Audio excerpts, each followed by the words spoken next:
ॐ भूर्भुवः स्वः तत्सवितुर्वरेण्यं भर्गो देवस्य धीमहि धियो यो नः प्रचोदयात् ॐ शान्ति शान्ति शान्तिः Namaste my dear friends, Namaskar.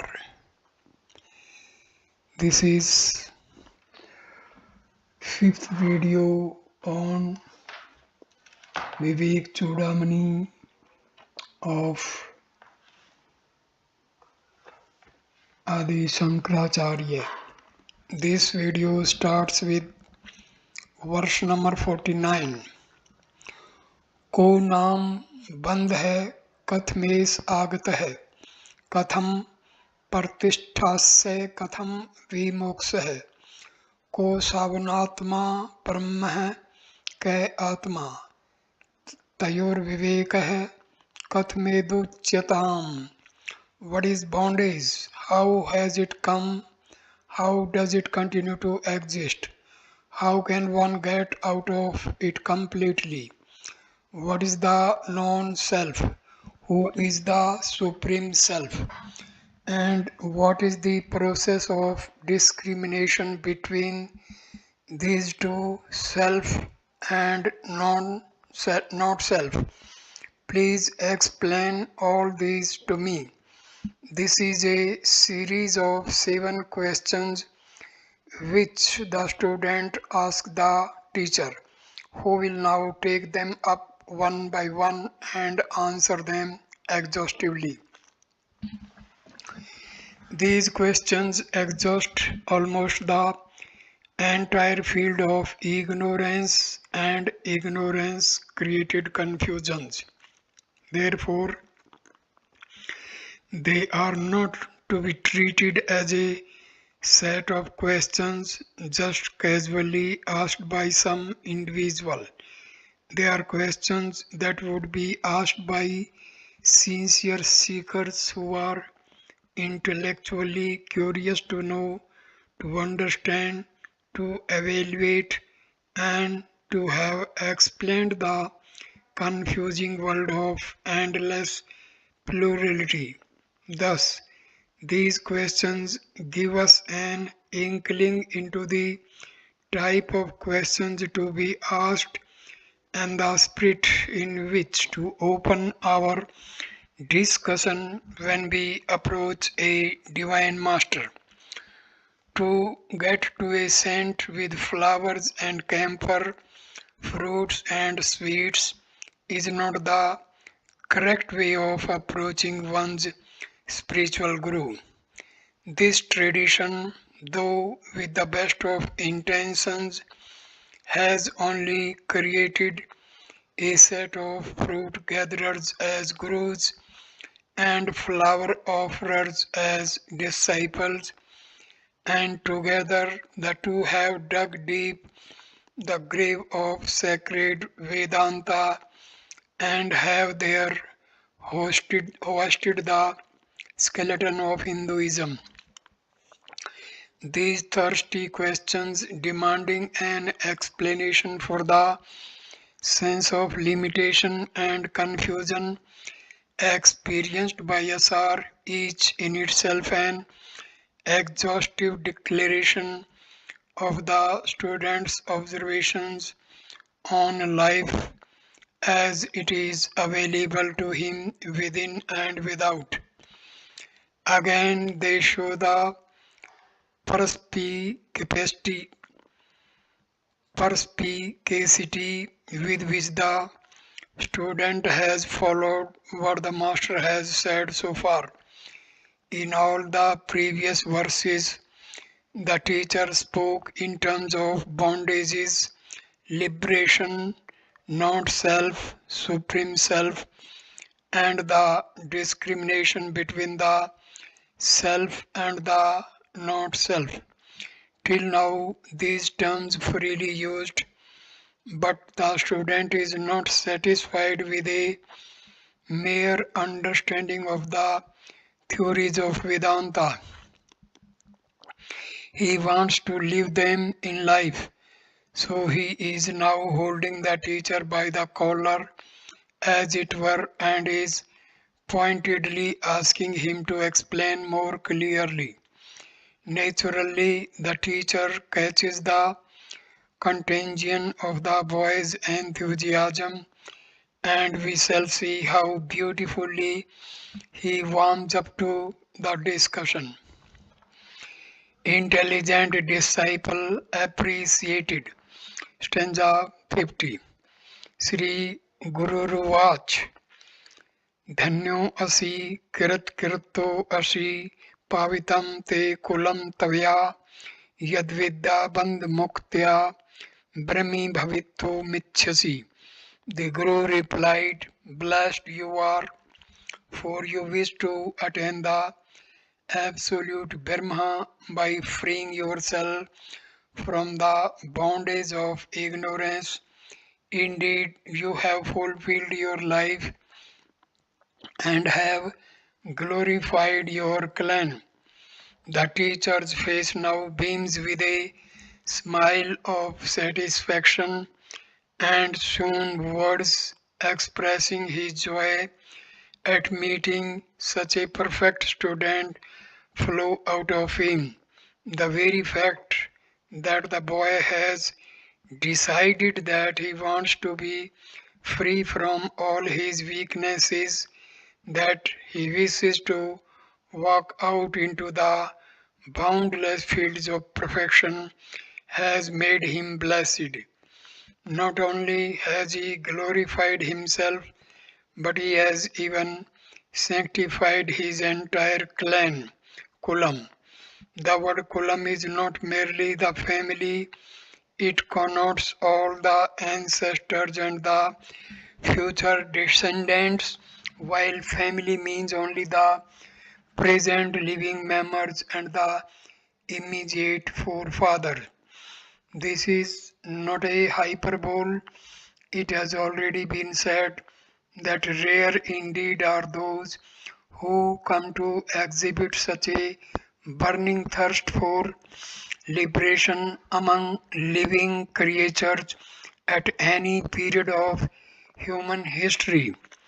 Evidently, the boy is a highly evolved being, and hence he feels an acute impatience for liberation. In ordinary life, too, we use expressions such as baking the bread when we know that bread need not be baked. In such cases, we generally use the immediate future fulfillment to indicate the present activity. Similarly, the inquiry into life and its relationship with its cause, with a burning desire to live and accomplish the ultimate perfection in one's own self, is the present activity which will in a short time and in the final consummation of the purpose of life.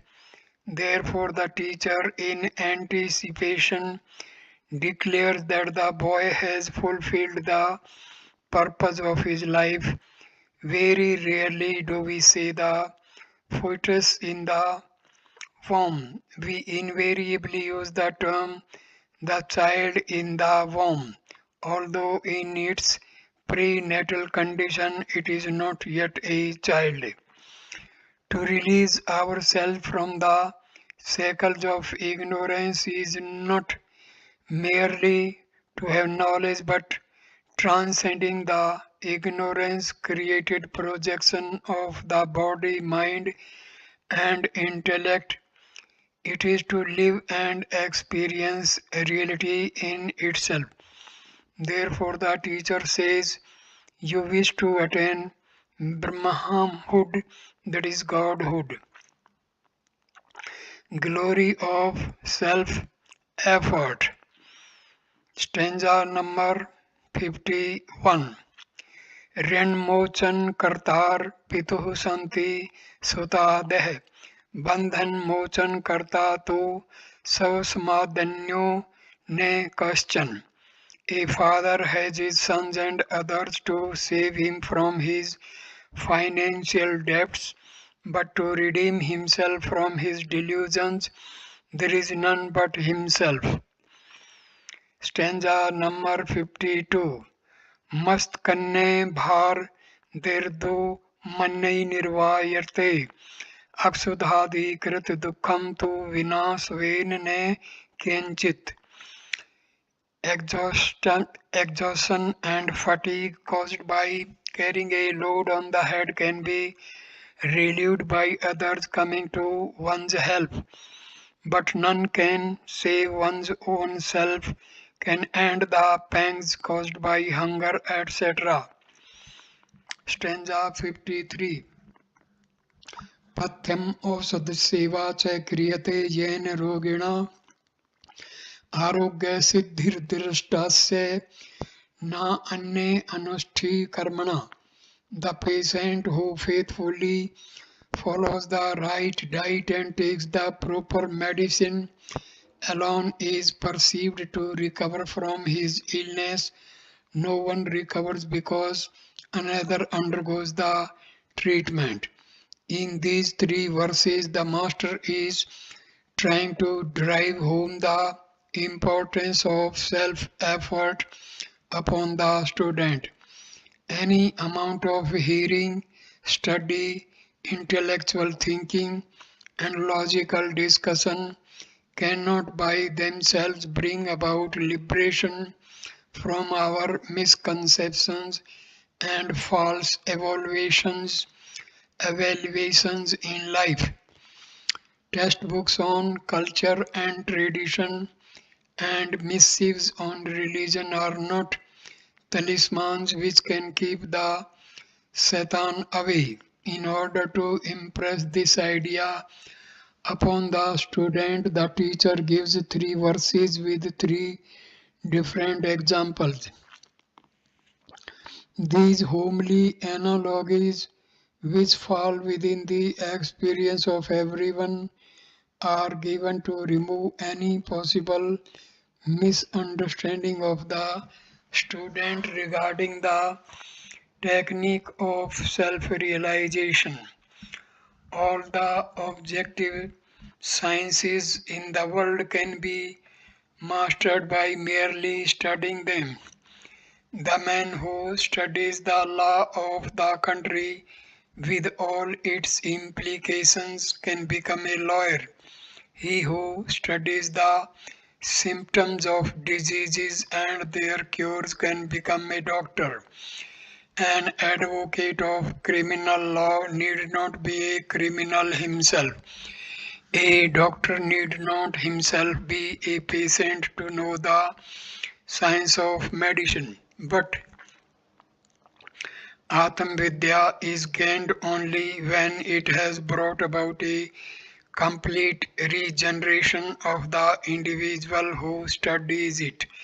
After gaining the objective knowledge, there must also be a subjective achievement. You may learn to play an instrument and be able to do so faultlessly, but it is inspiration alone which makes an artist. Your painting might be exactly like a photograph, but unless you have grasped the essence of what you are painting and are able to express it, you will only be a craftsman and not an artist. It is therefore that no teacher, however great he may be, can impart the subjective knowledge to a student.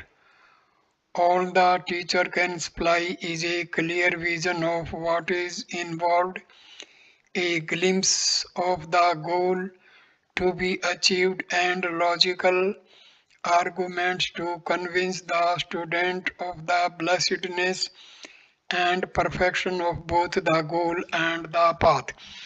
The examples given in the three verses are very telling. A father may be suffering agony and mental agitations due to his debts. In such a case, his children, dutiful and sympathetic, Sympathetic can certainly relieve him from his debts by their cooperation and help, but the sorrows and agitations which are due to his spiritual delusion can be relieved only by himself. None else can do it. If a traveler is fatigued and exhausted because of the extremely heavy load he is carrying on his head, he can be helped and relieved by fellow travelers. Nay, even an inanimate load rest can relieve the man. But the pangs he suffers from hunger, which is an inner disturbance, cannot be removed by somebody else eating a sumptuous dinner on his behalf. To remove hunger, his own stomach must receive the food and be appeased.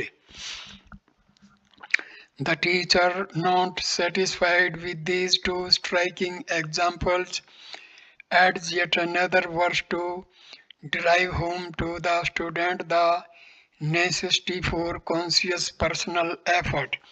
He says only those patients are cured of their ailments who faithfully follow the prescribed diet and take the right medicines themselves. A person suffers because of some maladjustment in his physical system, and the medicine must be assimilated and absorbed by his body so that it may remove the causes of his illness. One cannot cure one's illness by the medicines another has taken. In fact, health is the natural condition of man. Some cause or causes enter the system which obstruct the experience of the body's true vitality, and the person suffers. The medicine does not create health, it only removes the causes of ill health. Similarly, the misunderstandings created by ignorance can be removed, and the conditions required for a fuller expression of the reality can be brought about in him only by his own efforts. In short, each one of us must walk the path by himself, but properly guided by the instruction of the teacher and the scriptures. Stanza number 54. Vastu Savrupam Saputbodh Chaksusa Savinne Vedam Nu Tu Panditen Chandra Savrupam Nij Chaksu Saiv Gyatavve Mani Gamyate Kim. The actuality of things is to be known by a first-hand personal experience through the eye of clear understanding and not through the reports of learned men. The beauty of the moon is enjoyed through one's own eyes. Can one appreciate it through the description by others? Sankara reinforces the idea in the above three examples with yet another verse, hammering as it were the last nail on the coffin of our doubts. The beauty, the brilliance, the soft glory, the queenly dignity, the serene consolation, the message of love and leisure, of peace and quietude, which the moon sheds as it glides across the springtime skies, cannot indeed be captured in words but are experiences to be enjoyed subjectively only. The vision of its majesty is to be perceived by one's own eyes and experienced in satisfying suggestive silence. A blind man cannot enjoy the love messages of a moonlit night.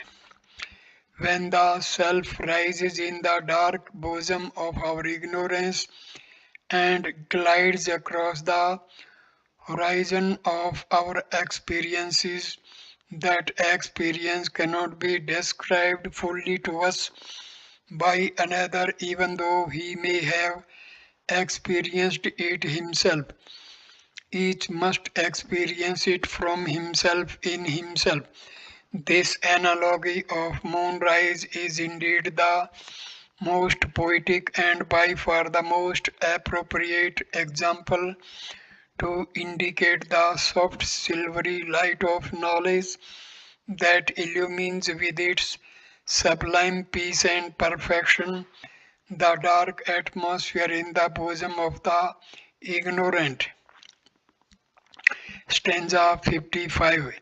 Avidya kam karmadi pasbandham vimochitum ke shaknu Saknuya Divnatmanam Kalpkoti Satrapi.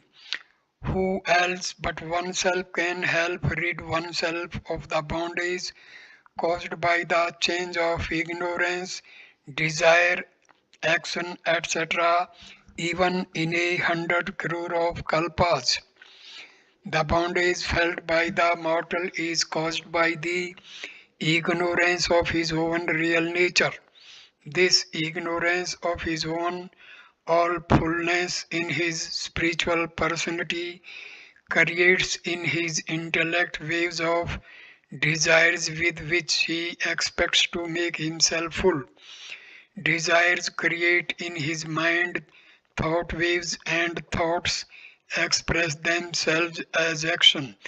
These three, ignorance, desire, and action, are together called in Vedanta Shastra as the heart knots. Hirdaya Granthi. These are the cords that bind the ego, jiva, to the finitude and sorrows of a mortal. In this enumeration of ignorance, desire, action, when Sankara adds and the like, he means the residual impressions, vasanas, that are left on the mind when a desire prompted activity is consciously undertaken. These vasanas thicken the ignorance by darkening desires, agitating the thoughts, and propelling us into a world of frenzied activities. The Acharya naturally asks, who can save a man from the chaos in his mind and intellect which is responsible for his rabid activities in the world of objects and his painful confusions in his relationship with his fellow beings? The answer is contained in the question itself, none but he himself. The term kalpa is used to indicate the entire duration of one universe from its day of creation to its day of doom. It has been calculated that the light of the universe is one day of the Creator, which is equivalent to 432 million years in terms of calculation of time possible with our finite and limited time. Knowledge of the self, its beauty. Stanza number 56. Ne yogen ne sankhen karmana no ne vidyaya Brahma atam katav bodhen moksha siddhati na anyatha. Neither by yoga, nor by sankhya, nor by ritual, nor by learning is liberation possible. Only by the realization of one's identity with Brahma is liberation possible, not by any other means. None of the paths enumerated in this verse can take the student to his goal if he only mechanically follows it without an ardent and sincere cooperation. Altogether, there are 6 schools of philosophical thought in India, only some of them are mentioned here. Note that the others are positively against self realization, against its principles. The few mentioned here include the rest. By the term yoga, Sankara means the path of mysticism developed and maintained through the exercises of Hatha Yoga. The Sankhya philosophy is one of the main fountainheads of Vedanta.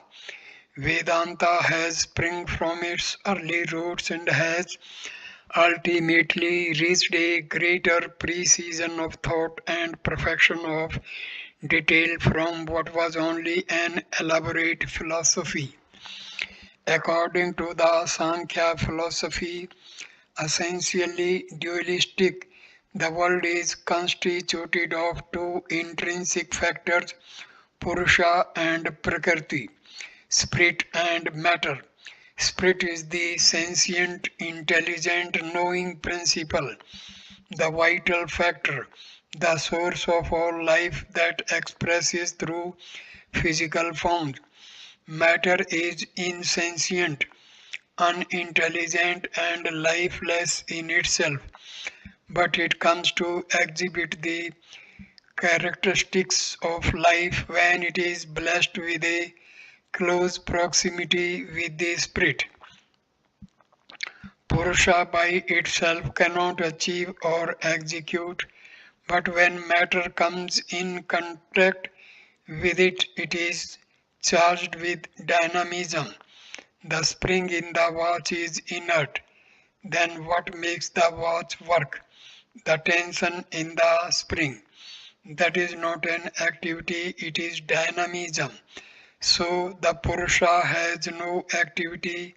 All activities of life takes place when Purusha dons the robe of matter. Prakriti herself is inert. Purusha by himself has no activity. But when they are wedded to each other, both seem to gather divinity, might, and power as a result of each blessing the other. In this philosophical concept, the logic of thinking took the Sankhyans to a natural conclusion that Purusha reveling within one sample of matter is different from the Purusha in all others. Liberation from the entanglements of Prakriti is gained by Purusha when there is discrimination on all occasions and in all conditions, recognizing the eternal spirit as separate from finite matter. One step ahead of Sankhya is Vedanta. It explains that when one gains the true knowledge of the Purusha, the Atma, the yogi experiences that Prakriti is only a superimposition upon the Purusha, that there is in fact no such distinction. The Supreme alone is one without a second, revealing everywhere the subtlest of the subtle, the pure principle of consciousness. The term karma is here used to include and incorporate the Mimamsakas who believe that ritualistic activity, divine and sacred, yields for them merits to enjoy which they will be shifted to other realms of intense pleasure. When these merits are exhausted through enjoyment, they will return to physical forms for another period to earn more merits to enjoy another round of utmost pleasure. This for them is moksha. This is their ultimate concept of life. This they consider amrita tvam. The term Vidya may be taken both in its Vedic connotation and in its literal dictionary meaning. In its Vedic application, Vidya means upasana, concentrated and devoted meditation, wherein the intellect tries to get away from its circumscribing vanities through a deliberate identification with a vaster concepts as I am prana, the all-pervading, or I am the sun, the almighty, or I am fire, the effulgent, or I am Indra, the omnipotent, etc. Vidya, in its other sense, means mere learning or book knowledge. All these are in themselves only techniques of self-development but are not the goal. The Calcutta route is not Calcutta, the Bombay route is not Bombay. Of course, they both, if consistently pursued, will certainly take us to Calcutta or to Bombay. Having reached in neither of the cities will we find the stretches of the roads we travelled in order to reach them. Yoga, Vidya, etc. are all means, they do not represent the end. The goal is in realizing that the self in us is the same self in everything and being. This realization of the divine nature of man, individually experienced each for himself, is the only method by which we can be liberated from the bondages of intellectual restlessness, mental agitations, and physical cravings. To avoid any trace of doubt that might still linger in the mind of the student, that there is perhaps some method other than yoga, Sankhya, etc., which has not been described by the teacher, Sankara says point blank and by no other means. Realization of the self is the only method. There are no other means by which our present experiences of finitude and limitations can be destroyed, root and branch. Stanza number 57. Vinaya Roop Saundriya Tantri Vadan Saustvam Parjarajan Matram Tan Samrajyaya Kalpate. The beauty of the Veena and the proficiency of one playing on its chords serve but to please an audience. They do not by themselves ever prove sufficient to confirm full sovereignty. In using analogies, nobody has yet come to the field of philosophy who can rival Sankara's efficiency and perfection. According to him, the schools of philosophy which argue emphatically, describe beautifully, and enunciate exhaustively discussions that give clear intellectual pictures of the why and wherefore of this universe are all nothing but the beauty of the words or the eloquence of the speaker. The player of an instrument with his proficiency may entertain the largest conceivable audience, and for the time being, the listeners may even consider him the king of artists. Yet, in effect, he can never gain sovereignty permanent and complete over the audience through the instrument.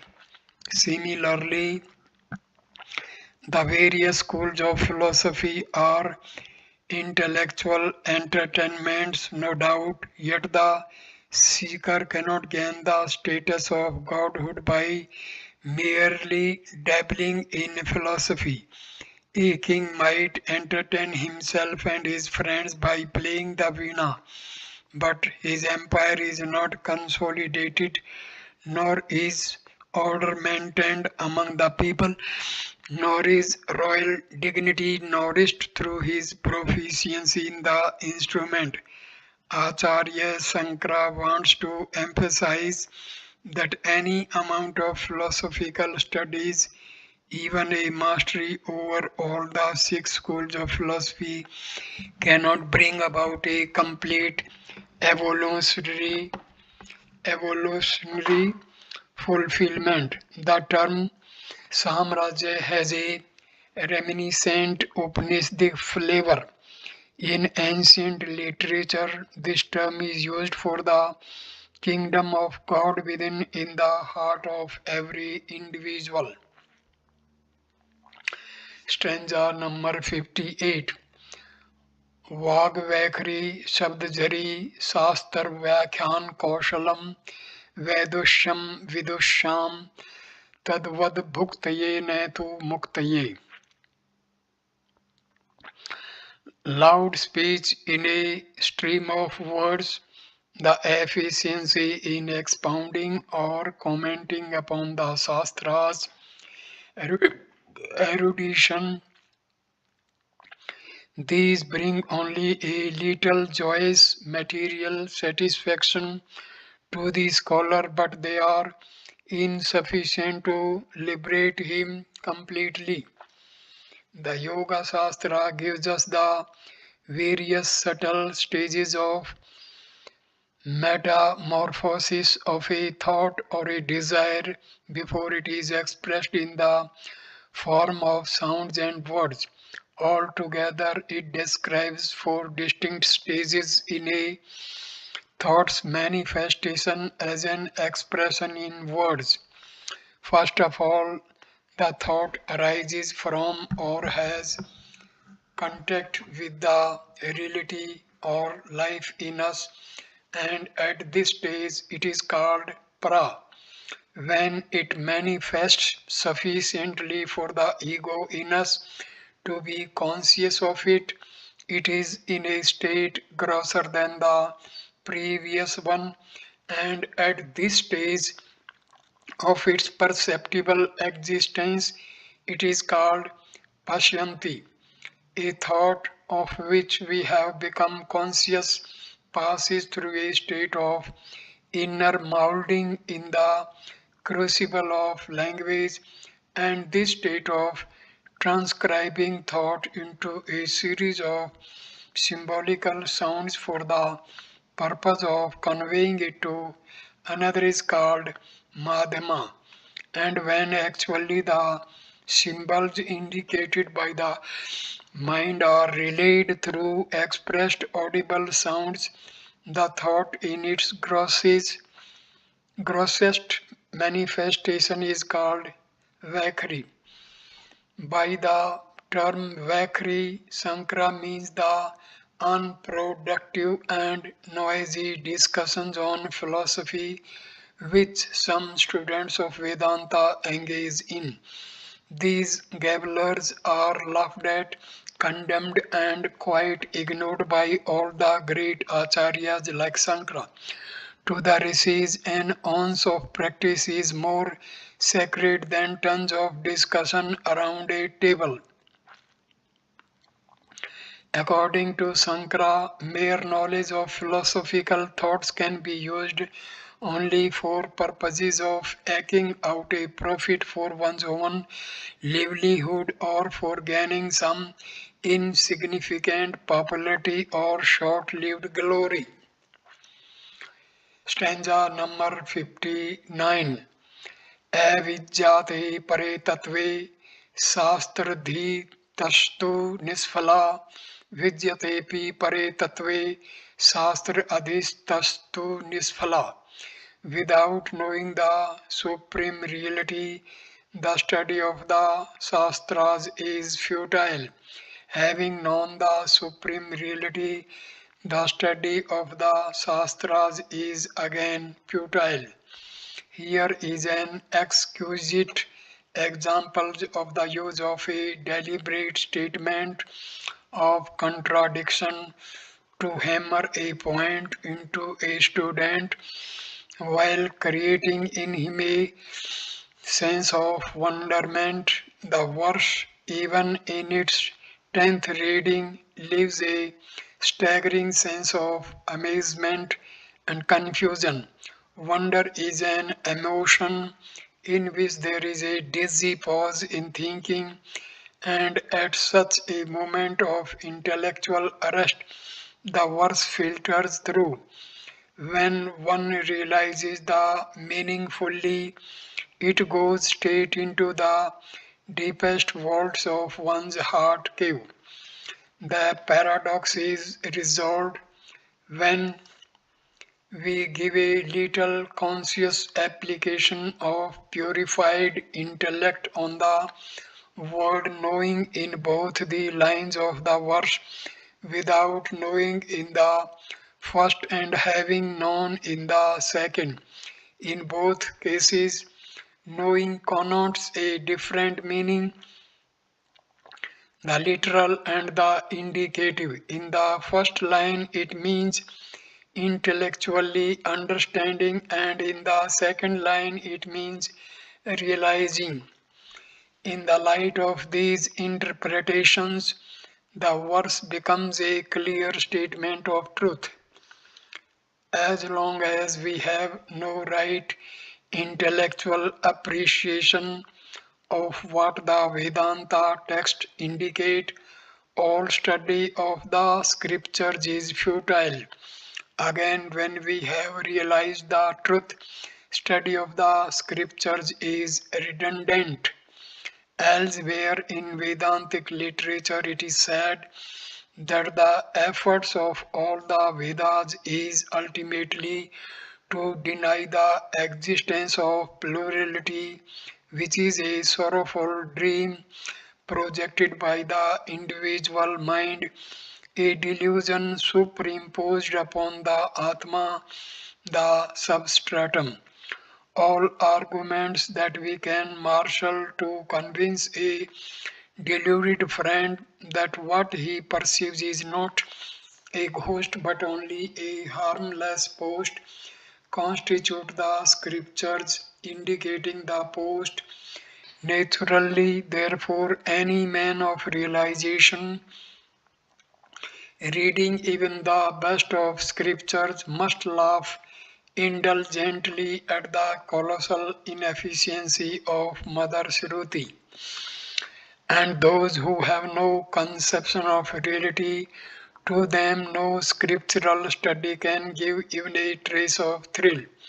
We read in Vedanta that to such immature intellects, the Upanishads are empty words, just as children can never understand the physical thrill of married life, so too, poor things, they have not the instruments to understand or the maturity to comprehend the truth. Then, as they grow, even if it is not taught, they will instinctively learn to feel or to know. Stanza number 60. शब्दजालं महाअरण्यं चित्भ्रमन् कारणम् अतः पर्यतजाजतव्यं तत्त्वसत्त्वमात्मनम्. Commentaries on philosophies constitute a thick jungle in which a roaming mind may easily get lost in its own delusion. Therefore, true seekers of Brahma should, through right efforts, come to experience the real nature of the self.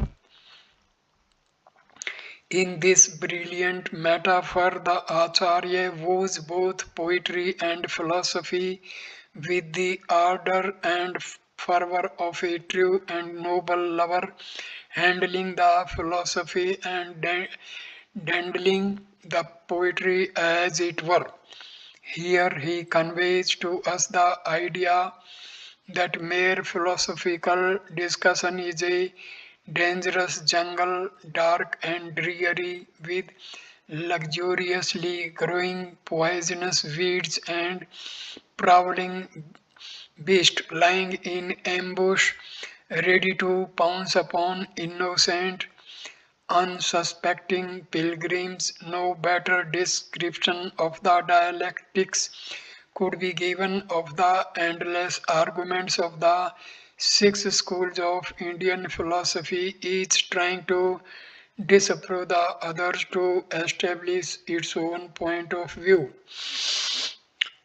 Into this jungle infested with dangerous flora and fauna, if an unprepared or innocent mind, frail in strength, carelessly enters, it might get attacked or destroyed by the lurking dangers. Even an intellectual master of great erudition and perfect scholarship can now and then tumble down into unseen potholes and suffer mental repercussions. So, the warning given here by the benevolent Acharya is of extreme service to initiates entering the portals of Vedanta. Let not the new seekers enter with hasty enthusiasm into such jungles of noisy confusion. The chances are that their minds will get overburdened with contradictory assertions of the great champions of the different philosophical viewpoints, and they will ultimately get lost in the blind alleys of wordy arguments. Therefore, a seeker should set about only after knowing the true nature of the self through the method of Atam Vichara. When he has fully acquired the necessary qualifications for it through upasanas and meditations. Stanza number 61. अज्ञान सर्वदृष्टस्य ब्रह्मज्ञान औषधं विना किमु वेदैश्च शास्त्रश्च किमु मंत्रै किम औषधै.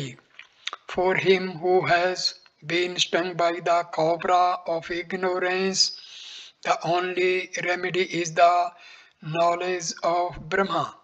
Of what use are the Vedas and the scriptures, mantras and medicines to such a victim of poison?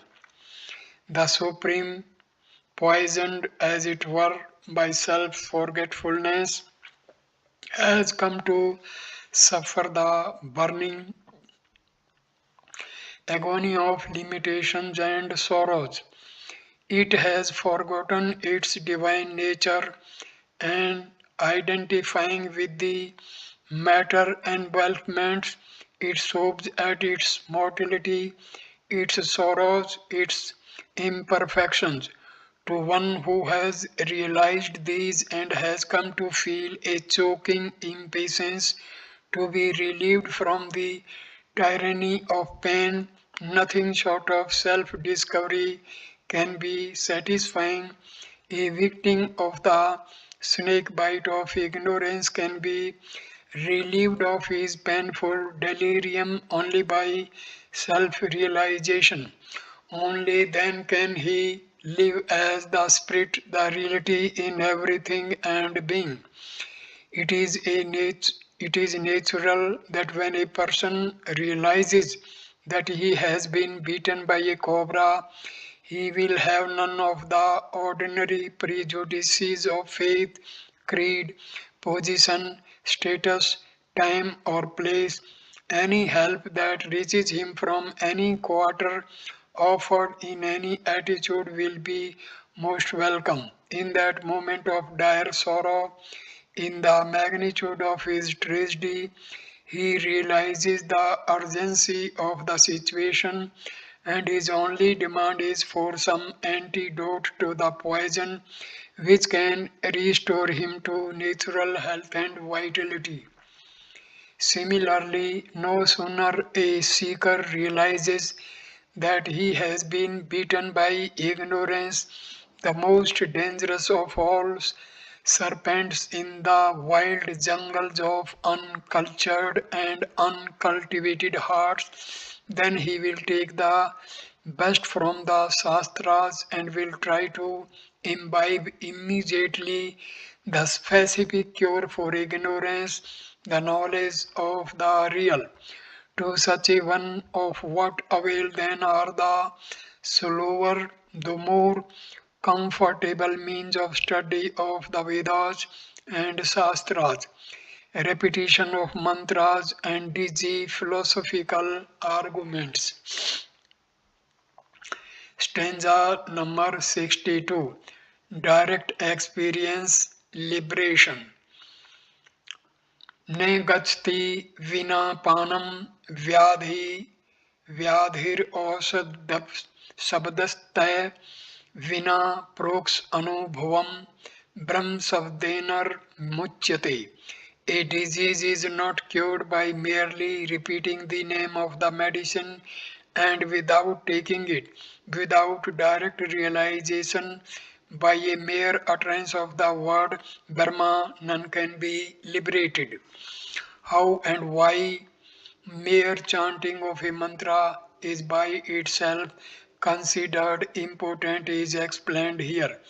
Any person suffering from ignorance cannot expect to be cured by merely repeating the word Brahma, the name of the absolute reality. Repeated utterances of Aham Brahmasmi or a mechanical murmuring of endless Shivohams cannot by themselves produce any cure. However effective the medicine may be, no patient is known to have been cured only by repeatedly reading a prescription. By merely repeating for hours the word aspirin when one is suffering from headache, one can only increase it. The only cure is to take the medicine and assimilate it till it becomes one with the patient. By this alone can he get complete relief. Similarly, a mere repetition of the sacred truths of Vedanta is futile without the struggle to raise ourselves to the subtler joys of a higher culture and a divine way of living by individually assimilating the truth of the Upanishads and becoming one with it by intimate personal experience. Subjective realization, most intimate and immediate, total and permanent, is called aproksha anubhava of the self. No doubt this must be preceded by an intellectual understanding of the truth called in Sanskrit proksha jnanam. Intellectual appreciation is the way to reach truth and a full subjective apprehensions of the self is the God. Liberation from our delusions can come only when they have ended in pure knowledge. Darkness can end only in the presence of light. Stanza number 63. Ekritva drasya vilem gyatva tato atmana brahm sabdai kuto mukti rukti matri phalain nirnam. Without achieving the disappearance of the entire pluralistic world and without realizing the real nature of the self, how can one achieve full liberation by a mere repetition of the word Brahma? Surely it will end only in a wasteful effort of speech. The conditions preceding the full state of liberation are explained here. In the white heat of intense meditation, when the mental rays of the individual have been made single pointed and turned completely inwards to recognize the self within, The world of perceptions gets eliminated in the experience just as the world of the dream naturally rolls away from the waker's comprehension. We perceive the pluralistic world from the levels of the body, the planes of the mind, and the peaks of the intellect. With the body, we recognize the waking state world of names and forms. With the mind, we perceive the world of feelings and emotions, and with the intellect, we recognize and experience our world of ideas which has no declared boundary. On transcending our identifications with the body, mind, and intellect, the world of plurality filtering into our consciousness through the sense organs gets absorbed as it were into what unfolds itself as the pure self, the truth. On waking from a dream, it cannot be said that the dream has rolled away into some other point of time and place. We will have to accept that the dreamer in us only because of our complete forgetfulness of real self as the waker. On waking, the dream is considered to have vanished. Similarly, on awakening to the full spiritual consciousness of Godhood, the world of change and finitude is experienced as having totally vanished. Without coming to this state of total self realization, even though for only a fleeting moment, there is no liberation possible from the instinctive weaknesses that one suffers because of one's false identifications. This is the way shown by our scriptures. This is the path by which an endless caravan of perfect men traveled to gain their goal in life. And in our own times also, many a noble soul has enjoyed the fulfillment of his mission in life, waking the very same path and attaining the very same goal. Lip Vedanta has never helped anyone to gain perfection. Mere discussion, idle repetition, boisterous arguments, these have never brought to anyone any substantial blessings except the exhaustion of over talking. Sankara urges the seeker to talk less and practice more. Stanza number 64. Akritva Satru Sangharam Gatva Khilam Bhu Shriyam Raja Hamiti Shabdanno Raja Bhavetur Tumrhati. Without eliminating his enemies and without bringing the entire land of his kingdom under his sway, by merely repeating, I am the emperor, one cannot become an emperor. It is necessary to fulfill all the required conditions in one's inner life before one can experience the infinite, the divine. Self mastery is a reward one comes to gain when one has conquered all the inner enemies and has come to rule over all the different matter provinces in one's personality. In this verse, the Acharya is throwing a flood of light on the previous declaration by an apt example. He is trying to make us understand that by mere verbal repetition, nothing will be accomplished. A fool who, without annihilating his enemies and without bringing with his own might and power all the provinces under his sway, just repeats that he is the emperor, can never become one for all his loud claims. Certain necessary conditions must be fulfilled before he can hope to gain the sceptre and the crown and be recognized as the emperor. An emperor has no enemies within his own empire, and everyone living in his empire is directly under his will and command. If these conditions are accomplished, he need not even announce or declare that he is the emperor. The world will do it for him.